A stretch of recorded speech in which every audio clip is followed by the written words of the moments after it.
Huskins Horror Studios live stream episode 25. I'm Bill DiNicola with Cody Huskins. Cody, how are you doing this week? I'm doing pretty good this week. It's been a slow week. It's all, I mean, for some reason, it feels like Friday or something. It's just still Wednesday. It's just like, just dragging by. I think Uh, anytime you come off a holiday week, the next week just sucks. just been, Especially when we have like that bonus round of July 4th on a Tuesday. I know you worked, and a lot of people worked on July 4th. yeah, I did. I Breaking did. the week up like that, and then you have this 5 day week bullshit. Yeah. But it's a big week. We have a couple of updates to give. The show's kind of been a little up in the air about what we're going to do with it.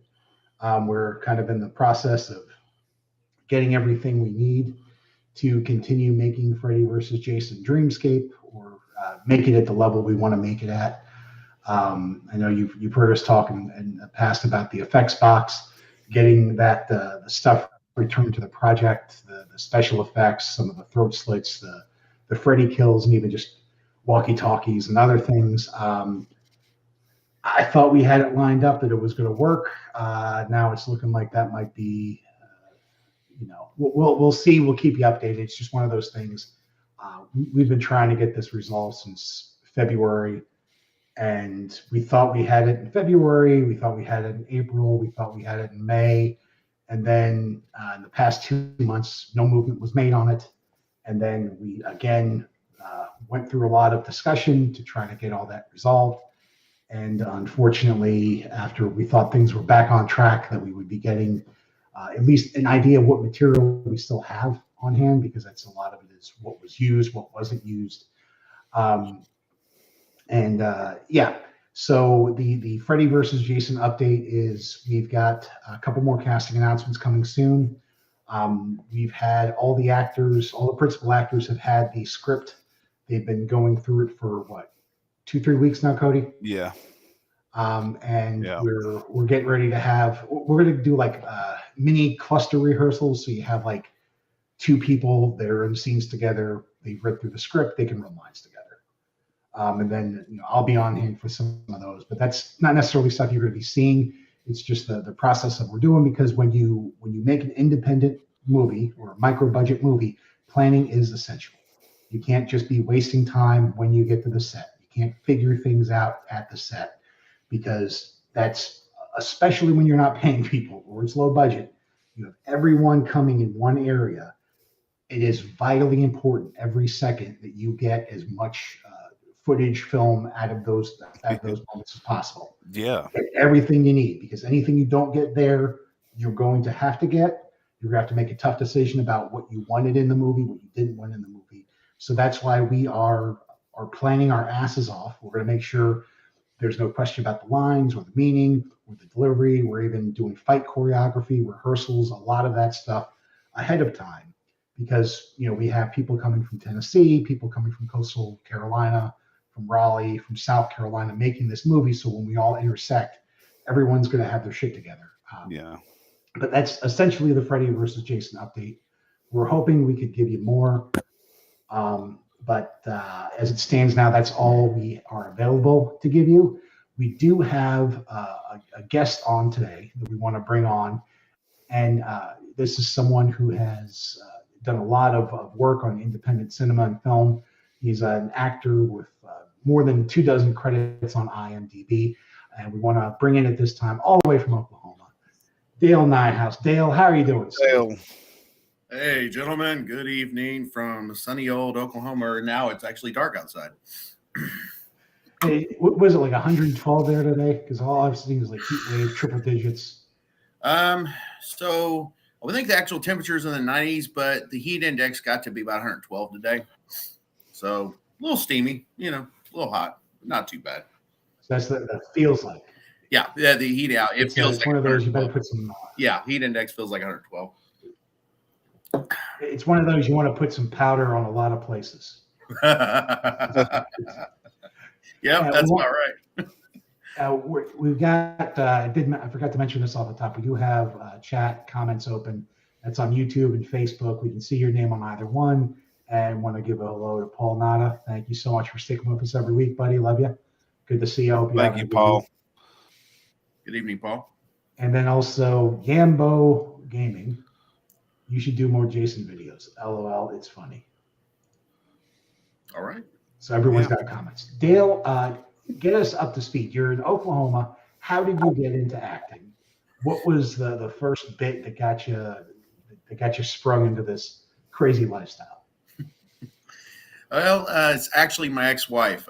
So the whole time we were married, even before then, I just had this goofy personality. Like I had a whole thing about trying to, since I was a kid and watching like Rob Williams and stuff, I always tried to impersonate stuff I would see on TV, like voices. So I would do different voices through high school in my 20s. So about 2015, there was a casting call for a local play in Norman, Oklahoma. It was the play version of Fahrenheit 451 from the book. For anybody who's never read that, it's basically about burning books in the future. Knowledge is it's not allowed. So I auditioned and got the role of one of the firemen in it, which they were responsible for going around and rounding up books and burning them and stuff. So it was nerve-wracking for rehearsals because I had a huge fear of stage fright. I hated being in front of people. It was a month-long rehearsals. It wasn't bad. It was maybe once or twice a week, on nights. So I went for that. Several times I thought about quitting through the whole time just because I'm like, what are you doing here? And my wife at the time was like, you're not giving this up. You said you wanted to do this. You're going to stick it through. So I was like, fine. Yes, dear. So I Then you got divorced. No. Well, it wasn't because of that. I hear you. Yeah. So it was a one-night production. The night before we did rehearsals, and I loved the interaction I had with the other cast members. And then the night of the production, it was like an adrenaline rush being on that stage. It was so cool. The crowd's reaction with me and another guy on stage, they laughed. It was great. And then at the end of the night, there was just such a euphoric adrenaline rush that I fell in love with it instantly. It was April of 2016 when that play was. And it's what bit me that night. I fell in love with acting, and I auditioned for something later that year. The film never got made. And then later that December, there was an extras casting call for a local film in Oklahoma called Lord Finn. Very talented actor, Ben Richardson. He was the lead in that one. He was fantastic. And then after that, I was in the film every month in 2017. I did at least 1 or 2 weekends a month, which that definitely did not help with the marriage. But it gave me a lot of experience. I was background in 6 bigger films that year here in Oklahoma, and did a lot of student films, a lot of no budget films, and it was fantastic. It was honestly what made me the person I am today. It's great to hear that, it just started. You weren't 15 in drama school. You started when you thought you'd be interested in it. You just went audition for a play, and that's been really got to be a cool ride, especially being on some of the bigger films too. Even when you're waiting for 10 hours to not do anything in the background, just being around that atmosphere could be really insightful. Oh yeah. I don't know if you guys know the show Vikings with John Rhys Meyers, who played I can't think of the name of the character, but he was the priest in that one. Okay. It was a movie called Awaken in Oklahoma, and he was the lead in that one. And the scene was in the film. I don't know if it made the cut. I haven't seen it. He was walking along a sidewalk, and then he ducked into like a doorway or something. He was basically being he was wanted. I was picked to go around the corner, and basically on cue, after he walked like so many times, I would have to take like a count of 10 after he left, and then kind of walk down the sidewalk past. I got to talk to him for like over 30 minutes. The dude was cool. He was so down to earth, talked about his time in LA with his family, where he came from and everything else. Super humble, shook all the extras' hands, shook everybody's hands, super kind guy. But that right there was the type of actor I wanted to I wanted to attain to be, because to always be humble and to appreciate where you started from, because that's everybody on a set, whether you're extra, a background, I shouldn't say extra background, whether you're crew, whatever, everybody's important and vital to making a project work. Nobody is little or beneath anybody else. I think that's the way to be. I've been on some film sets. I got to be an extra in a movie or TV show I didn't know at the time was executive produced by Bill O'Reilly called Legends and Liars. I got an IMDb page where, and I knew enough about acting that if anyone asks you if you can do anything, you just say yes.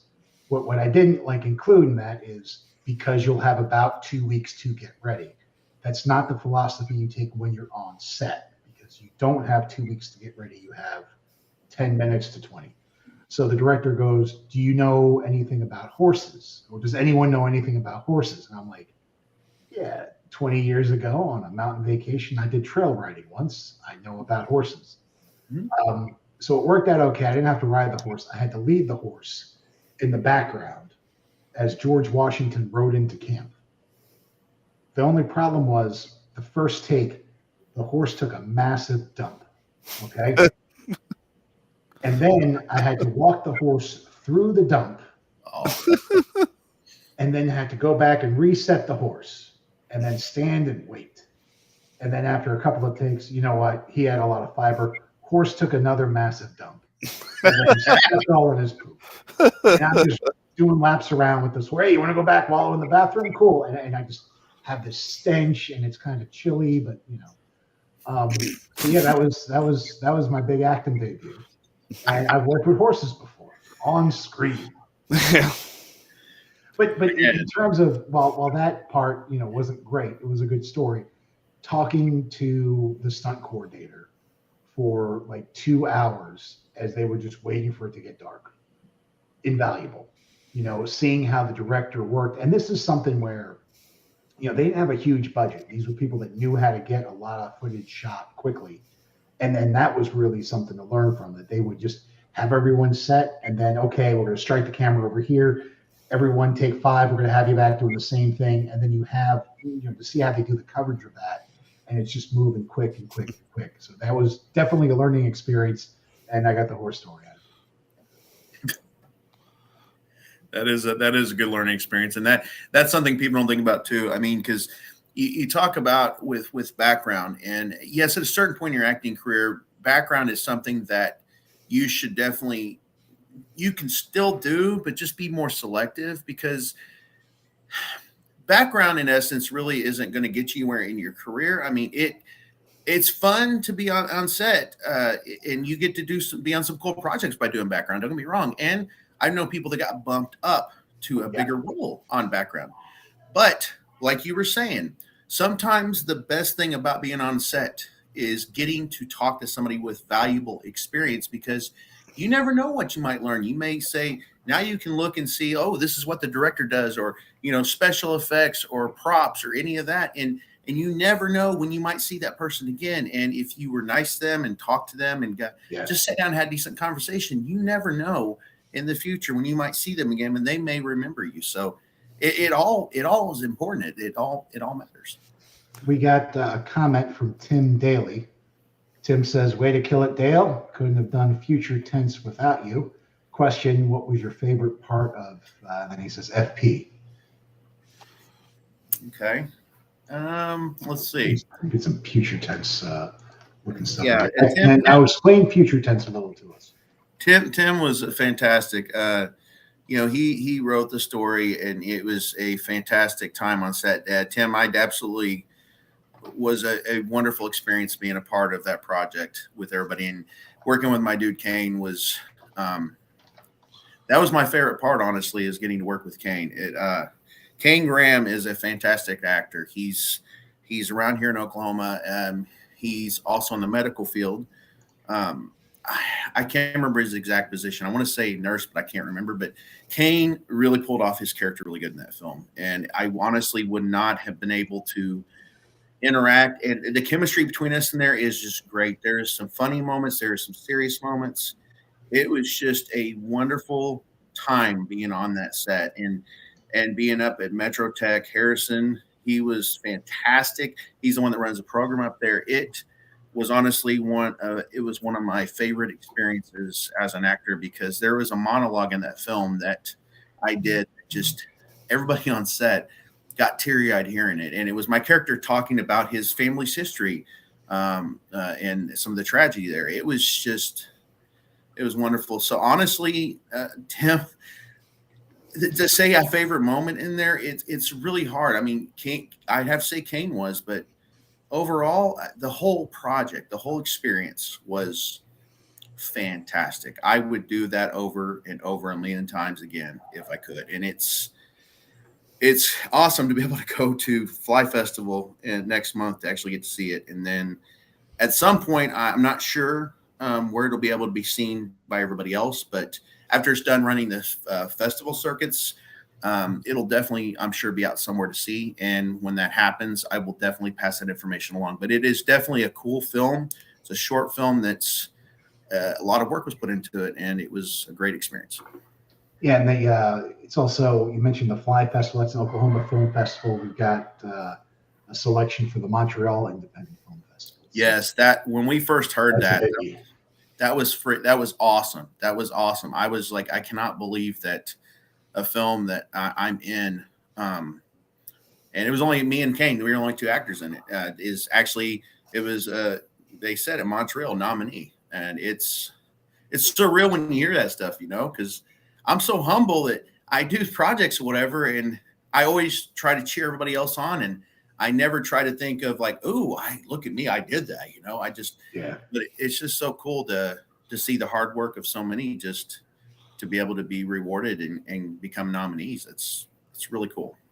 Now, talk a little bit about your approach to being in a movie with one other actor. Like, is there a lot of pressure on the front end to make sure you guys click right, or is that part of the process in picking people? Well, so for this project, for Future Tense, I actually there was only 3 or 4 of my character's name was Oleg. He was Polish. And so there was only 3 or 4 of us, I think, that auditioned for it. And mine was the one that they really liked it. They felt like I really Kane's a nurse, lost the fit. Yeah. So Kane is a nurse. Okay. Sorry, I was reading the comments below. Sorry. Thank you, Tim. Okay. So I got picked. They really liked my Oleg version, the way I did it. It was very passionate, very very bravo,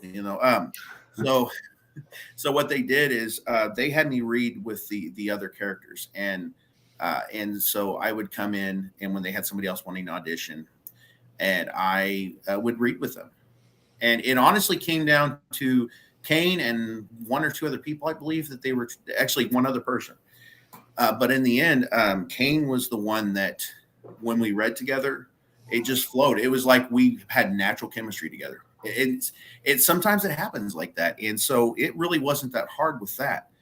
And then when we got on set, it was almost, I can't even explain it. It was almost like some type of chemistry, like a bonding, of like 2 guys giving each other crap through the whole thing. It's like, we kind of like, you annoy the crap out of me, you annoy the crap out of me, but we're still here, And so that was how our characters were. But me and Kane just really grew a great friendship out of this. And so it really wasn't that hard with this particular project for me and just one other character we were able to totally just make each scene alive and our own. And just, it was really cool. That's awesome. Look forward to seeing it when it does come out. We'll make sure we get that updates out. If just pass along that info, I'll be happy to share it. Thank you. Cody, you got anything? I can't wait to see it either, Dale. It sounds like it's going to be a hit. I mean, already up for a nominee to a film festival, and I can't wait. I love your acting. I've been a big fan of yours since I've seen you. So I can't wait to see it. Well, brother, I can say this really real quick, Cody. You're probably one of the best cosplayers for Jason, and the not just because of how you play it. I mean, Kane Hodder's even commented on how well you have portrayed it, but the fact that you make your own outfits, it's impressive, dude.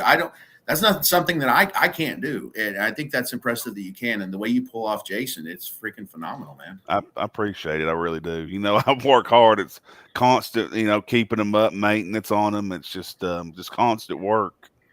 Yeah. It is a weird type of cactus farm you got going there. Constant gardening. So you guys, Dale was originally a part of Freddy versus Jason Dreamscape. And you guys can kind of go through the timeline of it a little bit better. This was before I got on the project, but you were kind of one of the first people on. And unfortunately, this is nothing we had the power over, but that footage is no longer available. Told it was lost, and a laptop that it was on was damaged, and therefore would not be able to access that footage or see it or anything. I know all I saw was a couple of stills from a cabin, and then I remember on memory like a trailer or something that might have popped out, or a quick little vignette or something. But we have talked about ways to figure out how to get you into Freddy versus Jason Dreamscape. Still kind of feeling that out, what the options are, because unfortunately, as I pointed out at the beginning, you're in Oklahoma, and it was about a 14-hour drive to get to where you were shooting the film, and then you were also sick that weekend. So talk a little bit about meeting Cody, how you got involved in the project, and anything you'd like to say on that. Absolutely, guys. So yeah, the last part of the trip, I was horribly sick. It was the worst part of the time was just being sick like that. But so I originally saw, I believe it was a casting call on Facebook, wasn't it, Cody? Yeah. Okay. Blake Besk was he was doing casting calls, and you hit him up and you auditioned, and Blake showed me, and I was like, wow, and Blake was like, wow, so you was in the part, Yeah, that's what I thought. Yeah, so it was fun, and then getting the call to say, hey, you've got the part to play this character, and it was exciting, and this would have been about what, 2020? This is 2020. 2020. Yes. When Dale got the part, was like maybe that spring or that summer. Yeah, and then it was December of 2020, I think. Yeah, you showed up here, you stayed with me the whole weekend. And, yes, which you were phenomenal, Cody. You absolutely you put me up in your place. You cooked for us, and you just overall just took care of me, man. And and I know you did that too, because of the fact that I drove out there on my own dime, because I really wanted to be a part of it. It was a lot of fun. So that was cool getting to meet you, and then getting to stay out there. And so overall, I mean, it was a great experience, but I mean, there were definitely some parts, like there were times that it was unorganized, which it wasn't your fault at all, Cody, by any means. It was just some other factors. And then there was times to where, and I don't even know who it was. Maybe it was the former director. I don't know, but didn't show up on time. I can't remember if that was the case or not, or if it was, but, and then it was just, I just think that, and then trying to get stuff like going, it just seemed like that it just, I don't know. I'm trying to think. It was a lot of tires spinning before things got kind of put in gear. Yes, thank you. I appreciate that. It just seemed like a lot of that, and I honestly say that the experience was made so much better because of Cody and others that were there that definitely made it worthwhile. And then I think we had talked. There was a morning that I was supposed to leave, and the former director had wanted us to go up at like 4 or 5 in the morning just to do like a quick shot, which could have been done any other morning besides that. And that was the morning I was the sickest. I had like a fever, I was chills and everything else, and you handled it. Because you knew I had to drive back, and and everything else. And so I appreciated that. But yeah, it just I think from this point forward for you guys, since you guys have some, you've got, you Bill that are on board now. I think it's going to run so much better than what it did before. And then finding out too, I'm laughing now, but at the time I was pretty pissed when you told me that the filming that was done when I was there was just for practice, Cody. And not that you said that, but that's what you were told. Once I heard that the other day, it really aggravated me because of the drive I made. And when I was told that, hey, this and that, and then to come to find out that it wasn't even originally going to be used in the movie. And it aggravated me, but that's not your all's fault. And was that something that hadn't been said previous to when that was mentioned to you the other day? I don't think it was said before that, was it, Cody? What's that now? That wasn't said before then, that it was that was the first time whenever, you had talked to me about that, Cody. Yeah, I was told that it's principal photography. Yeah. Well, it is unfortunate. And I guess one of the things that me and Cody have gotten, call it a luxury, but to be able to kind of see some of the things that were done and learn from it and correct it. And then part of it was just, opening up and reaching out to people that I know on the Freddy versus Jason Facebook page. I know the communication was kind of cut off for a minute. We got the page back a couple of months ago, opened everything up, and then started reaching out to people who had been involved. We're currently talking to someone who had, I think, spent a couple $100 to buy a perk to do a cameo in the film as a sheriff or a deputy or a cop or something. And I knew that was happening. So while I was writing the thing, I was specifically making sure, like, look, if you want, if you paid money to be in this movie, I'm going to make sure that this part is as good as possible. Yeah. So the two deputies, it was something that got mentioned. It was like, why do you do so much, scene description and emotional description and direction for the two deputies? Meanwhile, Freddy and Jason are like, Freddy walks off and tells someone to go fuck themselves. Jason kills someone.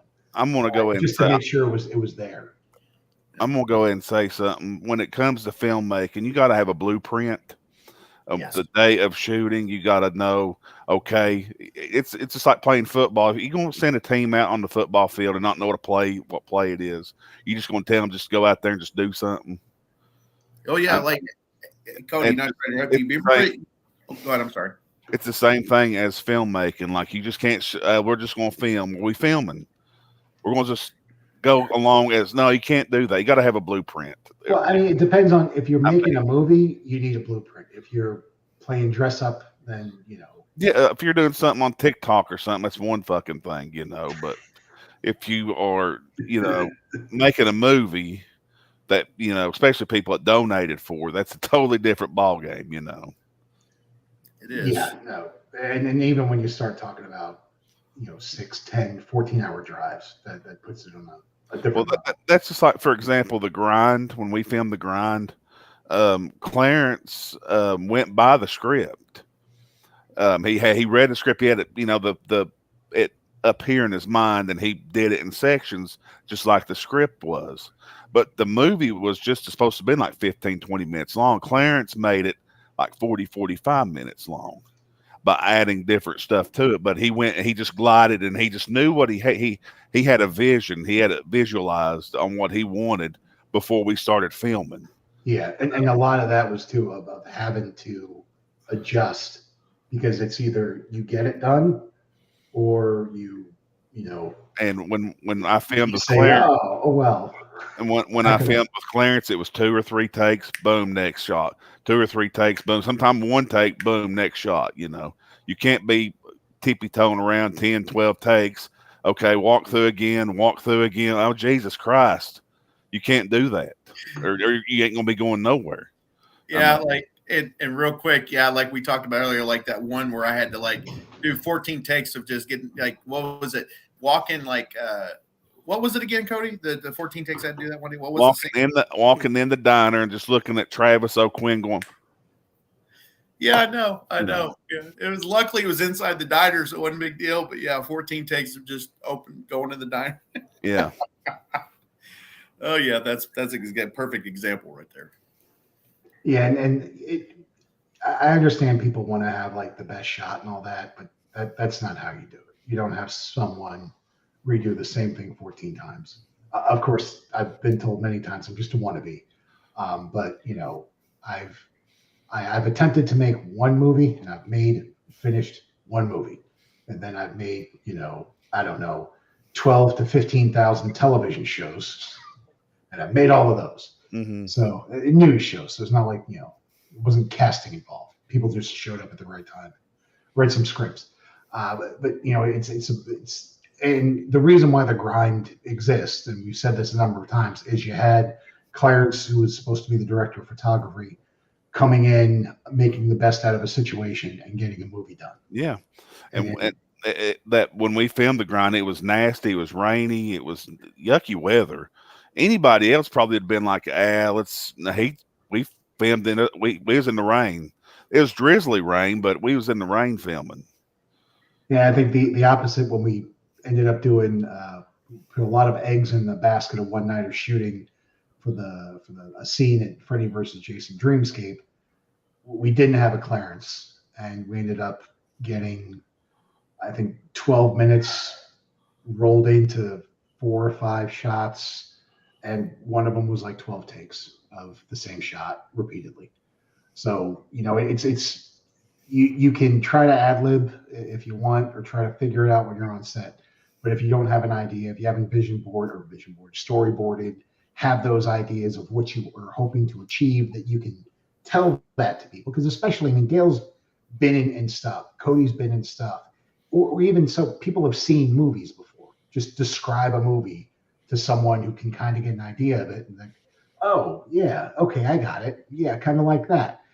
Add a little of that to it, but just give that direction, and you'll be surprised what you can get. Just saying, okay, let's do it again. It's not you're not going to get something that isn't there. Exactly, 100%. Well, and Dale too. Dale met my dad. Yes. And, really cool dude. Really cool dude. Do you remember Dale? You going to meet him? He's watching Three Stooges. Yeah, I do. Do you remember that? Oh my God, yeah. Which that was cool though, because I grew up on Three Stooges. Yeah, and he was watching Disorder in the Court.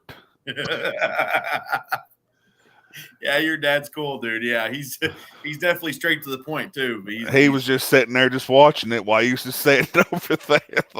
I think the rule is if you whoop Chuck Norris's ass, you can do whatever you want. That's in general. That's about right. Yeah. Well, Dale, we know we're basically, normally this part of the show we go through birthdays. We know we had you on for about 30. What we asked for. You're welcome to stay if you'd like. Run through some birthdays with us, and then if you happen to have a horror movie you'd like to recommend, it doesn't have to be new, but we'll do that all the way at the end. So Let's get to some birthdays. One thing I did see, guys, was over the weekend I got a chance to see Indiana Jones. Harrison Ford, who will be 80. I can't do math. Now, 81. Jeez. Wow. Wow, man. He's 58. And then 23. Yeah, he's old. He's up there. 81 years old. That's hard to believe. And he's still doing Indiana Jones. And he still did like some of his stunts and like some of his work in it. I'm like, that's unbelievable. I mean, that's impressive. I didn't mind the new movie. I think it was definitely better than the Alien one they made before with Shia LaBeouf. Yes. It could have been probably better in some spots. There was a lot of callbacks to previous movies. It would have been great if Short Round would have been in it, especially with seeing them on the red carpet and all that. Like, because I mean, man, we've had some shitty years, gentlemen, with COVID and all this other crazy shit happening. Yeah. But to see Short Round and Indiana Jones hugging each other after Shorty just won the Oscar, it's like, childhood saved. Goons never die. It was beautiful. It was a beautiful moment seeing that when they got to see each other on the red carpet and they embraced each other. That was for anybody who grew up watching, or just even didn't grow up around that time, but just have watched it since kids. I mean, that was just a beautiful moment, just seeing them like meet again like that. It was really touching, man. Yeah, it was, and not a bad movie if you want to wait. I know it's not doing well box office wise, and then you have all the gigantic mega blockbusters coming, but it had a lot of callbacks. The thing I loved the most, it was just Indy fighting some freaking Nazis again. Easy to do. Let's fight some Nazis, and they made that work very well. So happy birthday to Harrison Ford. Next one, that's the wrong way. Yeah. Well, today is Nubbins. Happy birthday to the Hitchhiker from Texas. Now this is a big one, okay? Because that is Jason from Part 6, but that is not C.J. Graham. That is Dan Bradley. You've heard the stories. They were looking at the dailies, and they decided to go with professional bodybuilder, nightclub manager, and occasional Chippendales dancer C.J. Graham, who's a 6'4" mountain. Doug Bradley was a stunt guy who kind of looked like a regular dude in a Jason outfit, but he did get the triple kill in the movie. So that when we talk about the triple kill, that wasn't C.J. Graham, that was Dan Bradley. The paintball triple kill, a couple other memorable scenes from there. Been 134 stunt credits. Hero in the Terror with Chuck Norris, Nightmare on Elm Street 5, Society, which is just a nasty ass movie, Joyride, Independence Day, and the Jackass trilogy. So he's been around. He had some success, but he was originally. I know they said he was going to be like one of 3 actors playing Jason in the movie. That was the original plan. Have the stunt guys do it. They went with CJ, and then after CJ, they went with Kane. And they made the decision that one dude is going to play Jason as much as possible. Mm-hmm. But Dan Bradley, man, happy birthday to you. Sorry to bring up all that old shit about you getting fired on your birthday, but.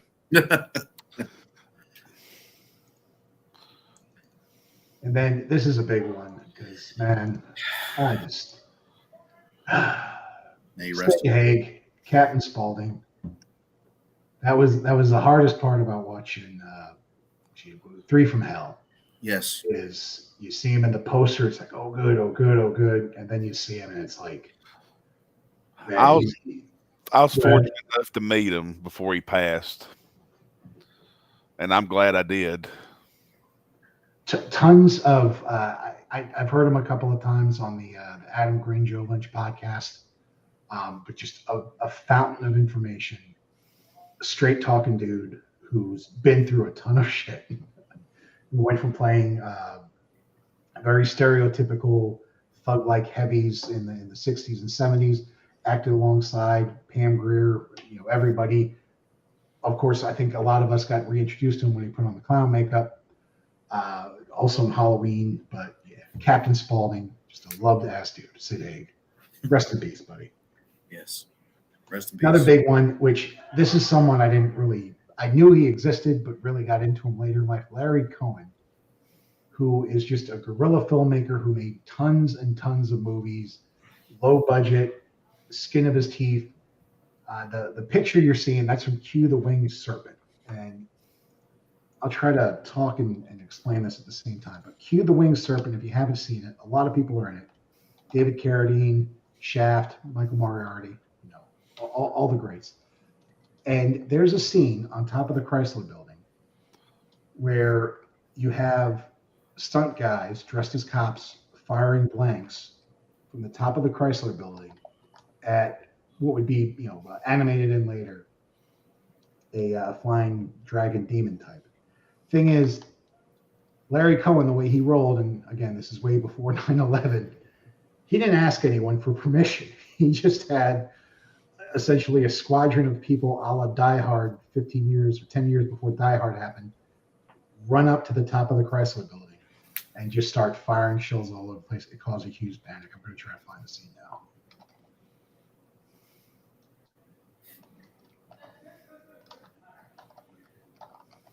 But there's a documentary that was on Shudder for a while called King Cohen. It's all about producing movies, getting movies made.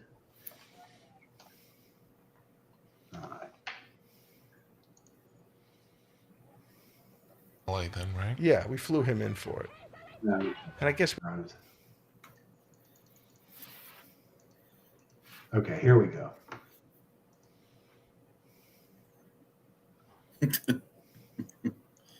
Drinking a They're Bud Light. just chilling. Yeah, this is at a soundstage or something. And then they just straight up walk outside the Chrysler building. Oh gosh, look at that. Wow. David Carradine's like, Look at David Carradine. Wow. But if you haven't seen this movie, Cue the Winged Serpent. It is just awesome. There's some great lines in it. But yeah, you see the shells rattling off the side and hitting the building and then bouncing down to the sidewalk. That's the Empire State Building. The Chrysler building. So it's like the mini Empire State Building. Oh, okay. Wow. I bet they did cause a panic. Yeah. So, but that's the type of filmmaker Larry Cohen was. He was not going to take a no. He would take a charge maybe, but he wouldn't take a no. It was because of guys like that honestly paved the way for future independent filmmaking, in my opinion. Yeah. And you hear the stories all the time about stealing footage, which is technically you go somewhere to shoot and maybe you don't have a permit, but you just do it really, really fast. So no one tells you can't do it. Yeah, the dude was a legend on that. There's another scene. I can't remember if it's in this movie or another one. Where, yeah, this is great stuff. But there's a scene where two guys get into a fight at a luggage carousel in the airport, and then one of them just runs up the carousel. Another one chases him, and Larry Cohen just runs up with the camera afterwards. No one said anything to security. Look. Yeah, he's dead. Oh, he's gone. Look at that silent man. This blows Matrix 2 out of the water. Actually, this isn't bad for a low budget. No, it's not really. Not bad at all. And I'm pretty sure the story about him making this movie was he was hired to do another movie and got fired, but had already gotten the hotel in New York. So they shot it in, I think, 3 weeks, but I think he put it together in like 2 months. Wow. Yeah. But again, this is the 70s when you could get shit. See, you didn't have drones back in. You had to get a helicopter. They said too the footage he was shooting that he had the guy on the helicopter moving the camera around. Got David Carradine. Oh no, David Carradine. Haha, joke's on you. Can't sneak up on Kung Fu.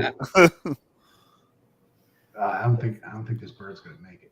No, I don't think so. No, I don't think so. Who knew this case of Mac 10s would come in handy at the policeman's ball? Oh yeah, that's a little Cue the Winged Serpent. Put that on. Wow. But the good old days. Yes. So yeah, if you want to check out the Larry Cohen doc, great. But the big one, well, we have a couple of big ones. We have two legendary members of the Freddy versus Jason Dreamscape family or grandparents. Corey Feldman, of course, the original Tommy Jarvis. And at the time of this movie, which, we're all, 30, 40 here, Corey Feldman was the biggest star in the world. He was in the Goonies. He was in Gremlins. He was in Friday the 13th. Dude killed Jason. He street cred for days. Could do no wrong. And grew up how I grew up, whatever. He's still a cool dude. I always loved the birthdays. We're like, yeah. Then he did this. And then failure for years. So, Corey Feldman, happy birthday to you, buddy. And then another big one. Heather Langenkamp. Yes. The original final girl from Nightmare on Elm Street, who,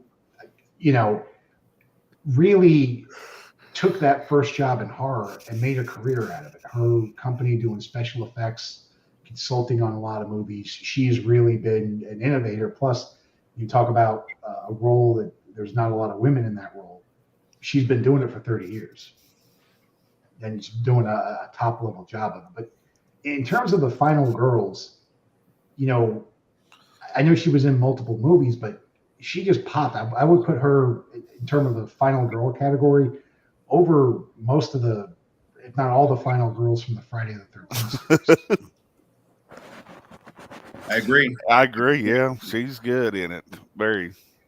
I think they took a lot of what worked with the first couple of other movies, and then the Jamie Lee Curtis role in Halloween, and they really delivered a full-fledged, very well put together final girl.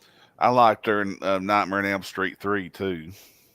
3, New Nightmare was good in that, but She's got a book out, a couple other things out, doing a lot of stuff. And, at conventions, it's really nice to see just a ton of younger women totally into gore effects, totally wanting to check that stuff out, see that. It's always good to see that because, one, I mean, I grew up in the horror kind of world. It's good to have girls around. It's always nice, but to see it like it's not. They're there to play dress up or anything. They're there to really get in the nitty gritty to find out all the stuff and really understand it and soak up as much as they can. And speaking of soaking up as much as they can, RoboCop, July 17th, 1987. Look, man, this movie holds up. This is a good rewatch. And Bitches Leave. One of my favorites. If there's actually one of the scientists in that is actually a resident in Oklahoma, Daryl Cox. He no longer teaches at the Actor Factory in Norman, but he was one of the teachers there for years. He actually teaches, I think, I don't know if he's teaching OU now. I know he was there for a while, but he's a veteran as well. He was in the Navy, if I'm correct, but he was actually in that film as one of the scientists. And he's a phenomenal actor, phenomenal teacher. So I just wanted to give a shout out to him on that as well. Yeah, he's Daryl Cox, technician number 2. Yes. RoboCop 1987. That is cool. Just hearing some of the stories of that, but the Toxic Avenger dude, that effect where he just slides all over the car. Love that one. I think we're on to we're at the end because we're going to do Tom McLaughlin. He gets his own show next week. Director of Friday the 13th, Part 6, my fave. But father of Thanos, James Brolin, the original Zaddy from Amityville Horror, My Native Long Island. Josh Brolin's dad. Yes. Josh Brolin's dad is 82. Barbara Streisand's husband, Josh Brolin's dad, James Brolin. Just as phenomenal. He's James Brolin. God, he's been in so much stuff, and he just has that air about him, that air of respect whenever you see him on screen. You just can't help but just watch him and go, wow. And yeah. Something about him and they both are just good actors. It's just in their blood. They are. They got that voice. They got that timbre in their voice. It's just that's how a leading man sounds. Josh Brolin, his acting period is phenomenal, but him in No Country for Old Men was just, fantastic. Oh yeah.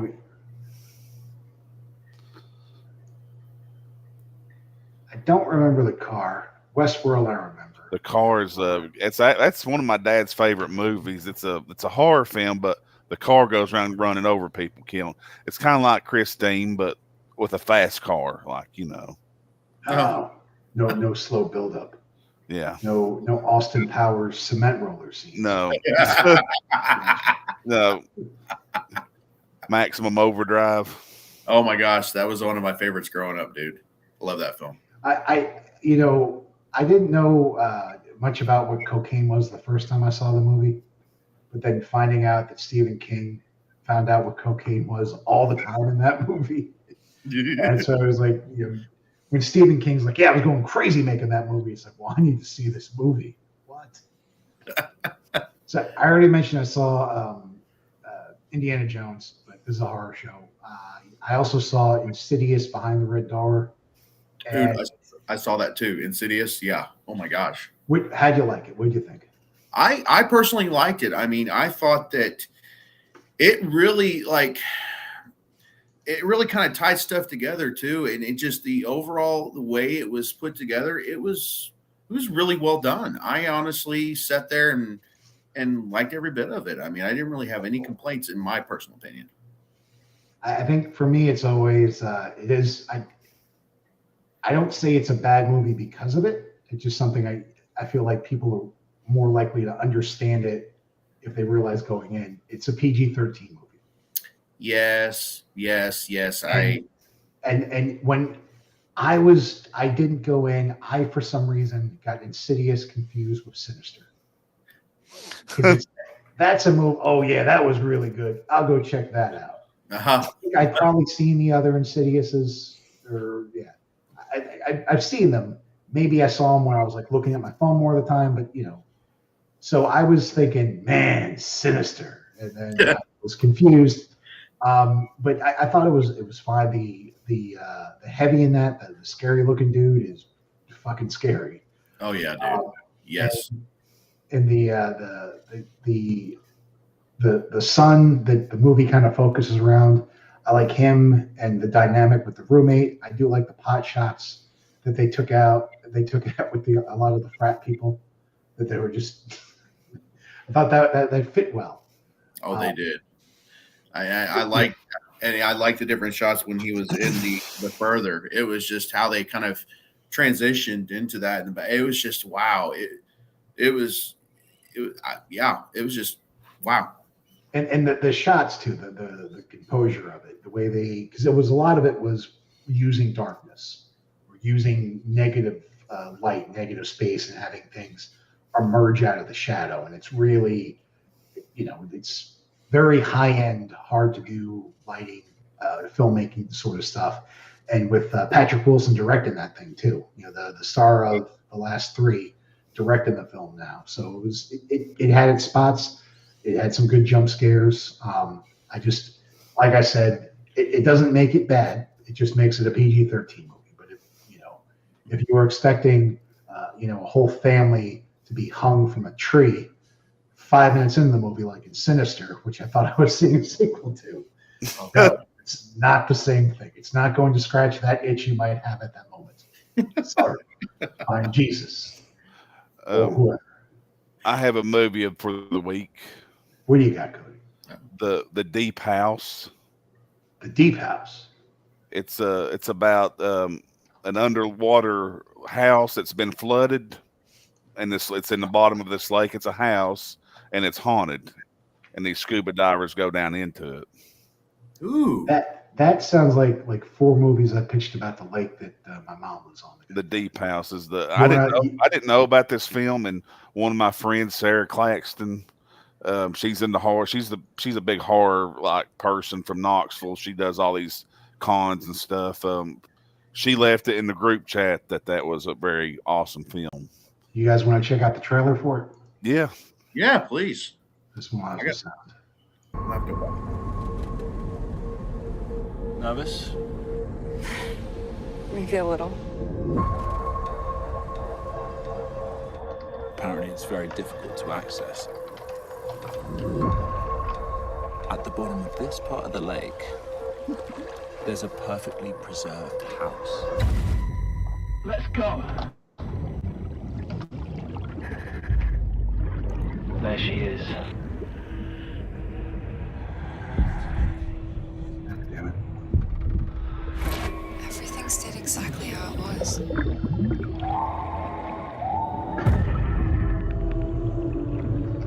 pitch black. I can't see a thing.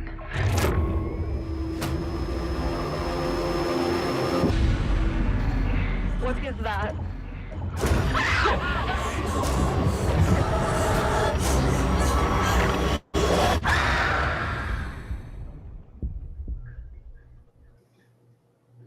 Yeah, That looks really good. that looks decent. It's really good. It's on Amazon Prime free, the free section, and on another one of them streaming channels. I think, like I said, Epics. Yeah. Cool. I'll check Epics. it out. What did I do? I jumped to things now. It auto-loaded to our stream after that. That's why I started hearing shit. Well, Dale, you've got future tense hitting the festival scene. Is there anything that you've got in the works now, or anything you got going? Yes. So it's all the filming's been done, and I don't know the exact dates, but we've posted that Web of Spider-Man fan series I'm in. It's going to be on YouTube right now. They're still editing the footage. We got to go back and do some ADR, which anybody doesn't understand. That is when you're filming a scene, and sometimes the audio doesn't come out the best with it when you're speaking because of wind or whatever else. Sometimes you have to go back and re-record the lines. Oh yeah. Which ADR. So I have to go back and do some more of that for Captain Stacy, but it looks like sometime in August, as the way it's looking, is when it will start premiering on YouTube, and everybody will be able to see season 1. And then I think it's either later this year or next year when we start filming season 2 of Web of Spider-Man. So that, be on the lookout for that. That's cool. And we've got, we'll have more, but basically CreepyCon, Knoxville, Tennessee, August 25th to 27th. That's the next thing we have on the list. We're also working on getting some filming dates for Freddy vs. Jason, Dreamscape Out. Kind of explain, again, trying not to bullshit you guys. I'm always trying to be honest with you. We just had something that I thought was going to be resolved, not being resolved. And I'm trying to find a way to not overextend the very limited resources we have on the film to make sure we're still getting the level of effects and things that we need for it.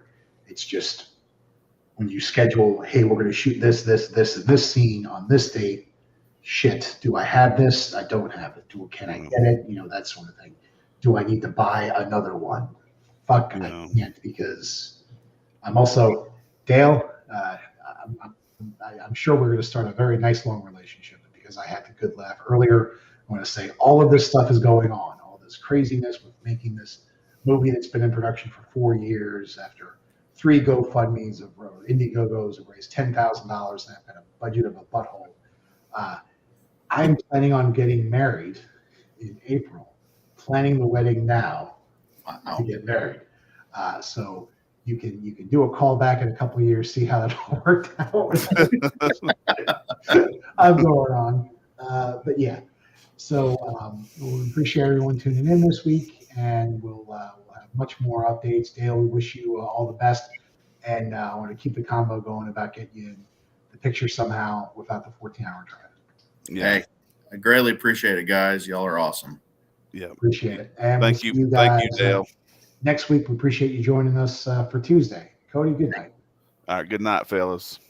Thank you.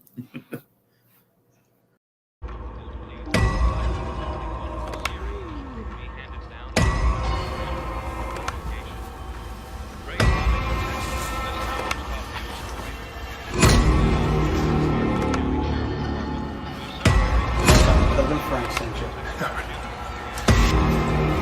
Hey, Frank.